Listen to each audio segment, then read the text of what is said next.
ایک چھوٹے سے گاؤں میں ایک دادی اماں اکیلی رہا کرتی تھیں۔ ان کا گھر بہت سادہ سا تھا اور کئی دنوں سے ان کے گھر میں کھانے کے لیے کچھ بھی نہیں تھا۔ دادی اماں تھکی ہاری دروازے کے باہر بیٹھی آسمان کی طرف دیکھ رہی تھیں، آنکھوں میں امید اور دل میں صبر۔ تبھی آسمان سے ایک خوبصورت سفید کبوتر اڑتا ہوا آیا۔ اس کی چونچ میں ایک چھوٹا سا چمکتا ہوا بیج تھا۔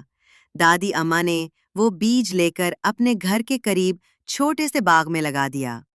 پھر ایک رات کچھ عجیب سا ہوا۔ اس بیج سے ایک جادوئی درخت اگ آیا اور اس کے پتوں کی جگہ سونے کے سکے چمکنے لگے۔ صبح ہوئی تو دادی اماں کی آنکھوں میں آنسو تھے، لیکن یہ آنسو غم کے نہیں، شکر کے تھے۔ وہ خوشی سے سکے جمع کرنے لگیں۔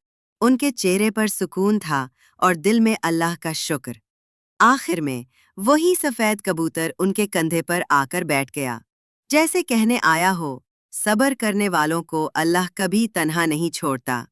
ان کی یاد رکھو، صبر کرنے والا ہمیشہ کامیاب ہوتا ہے۔ اب منی مومنٹس چینل کو لائک اور سبسکرائب کرو تاکہ آپ مزید خوبصورت اسلامی کہانیاں سن سکو۔